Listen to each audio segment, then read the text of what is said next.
sou Shirley Pio, uma das autoras do blog Escola para a Paz. Estamos aqui mais uma vez a convite da idealizadora do projeto, a Val.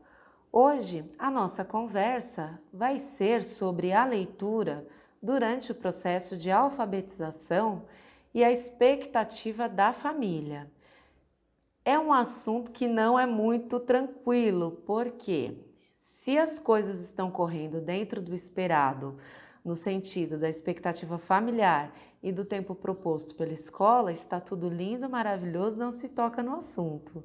Mas se a criança, por um acaso, mostrar algum descompasso dentro desse tempo, a situação já fica complicada.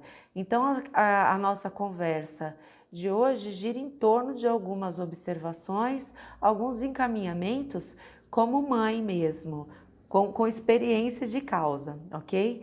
Então, a primeira sugestão é que a família procure não comparar os filhos, porque cada filho é um filho, eles são diferentes, eles têm tempo de aprendizagem diferente, tempo de assimilação diferente, isso deve ser respeitado. A comparação entre eles não vai ajudar em nada, tá? Exemplo, e o seu irmão, a sua irmã, com a sua idade já fazia tal coisa, isso não ajuda em nada, muito pelo contrário. É importante respeitar esse tempo da criança e observar e acompanhar sempre. Por falar em acompanhamento, o que o acompanhamento das atividades de casa, das reuniões de pais, o que esse acompanhamento proporciona? Ele proporciona ao pai e à mãe uma visão, uma observação para saber se aquilo está dentro do normal. Se tiver parecendo que está um pouco lento demais, que o descompasso está muito fora do normal, a sugestão é que se procure a escola, que se procure o coordenador pedagógico. Com certeza ele vai ter aí toda uma visão, toda uma documentação baseada em observações para estar fazendo algum encaminhamento, né? Outra coisa também que é sempre relevante tá pensando, se a criança, se ela enxerga bem, né? Virou, mexeu, se faz necessário o exame, se faz necessário a verificação, a observação, porque às vezes ela não consegue verbalizar que ela não está conseguindo ver, mas é algo que causa muita complicação dentro do processo aí de ensino-aprendizagem como um todo, mas principalmente durante a leitura mesmo. E esse contato com a escola, quando ele é feito de uma forma aberta a ouvir o que os profissionais da escola têm a dizer, ele é muito saudável, porque a escola ela tem a condição de apontar e de encaminhar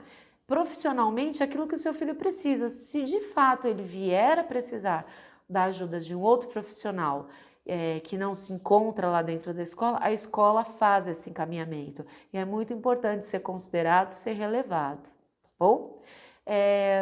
Uma outra coisa que também pode acontecer, né? Reforço, de repente o que a criança está precisando é de um reforço, de um atendimento mais individualizado, ou às vezes ela é um pouco mais tímida, às vezes no individual ela funciona melhor ou num grupo menor. Então procurar a escola, ou caso a escola seja o contrário aí o movimento, né? A escola procurando pela família e colocando aí a necessidade de um reforço, não é algo negativo. O reforço, eu me lembro muito bem que na minha época o reforço não era considerado uma coisa muito legal. E assim, essa visão tem que mudar um pouco, porque o próprio significado da palavra reforço no dicionário, que significa o ato de reforçar, né?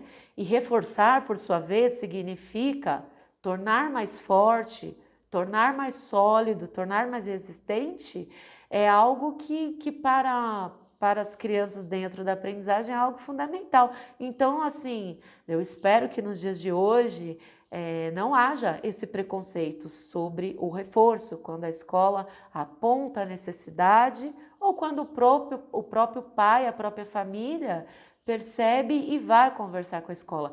Observem aí que o aluno não é um problema só da escola e a criança, o filho, não é um problema só da família. Quando há essa parceria, né, essa via de mão dupla, é muito interessante que a escola e a família estejam juntas dentro desse processo.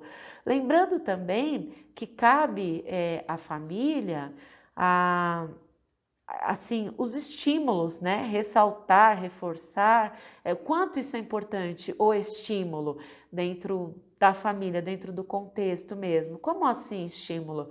As brincadeiras mesmo, quando eles fazem, que eles estão lendo, que eles estão escrevendo, e você olha, são apenas garatujas, são apenas rabiscos, que para muitas pessoas não dizem nada. Há estudos muito sérios de teóricos falando, ressaltando a importância desse ato de brincar, de ler e escrever. E da família também. A criança está no processo de alfabetização. Cada conquista dela de leitura, de palavra, de frase, tem que ser observado, tem que ser um ponto positivo ressaltado e observado pela família. Quando a aprendizagem ela é prazerosa, isso a escola tem aí o seu papel, isso é um objeto de estudo da escola há anos, e a família dá esse estímulo, dá esse respaldo, tem um momento de leitura, incentiva comprando livros, levando a bibliotecas, levando a criança à livraria. Veja bem, isso não significa que você vá lá e vá comprar o livro, mas o fato da criança ter contato com o objeto livro já é algo muito relevante e que ajuda demais aí dentro dessa fase de alfabetização, desse processo de leitura que se dá ao longo da vida, ok? Pesquisas recentes mostram que a aprendizagem ela ocorre e ela está diretamente associada à afetividade, à emoção. Então, cuidado aí, família. Qual é a emoção que nós, pais, estamos despertando nos nossos filhos nesse momento, nesse processo que está só iniciando, viu? Porque o processo de leitura, ele se dá aí ao longo de toda uma existência. Como é que está sendo o nosso papel? Como é que a gente está marcando a vida dos nossos filhos, ok?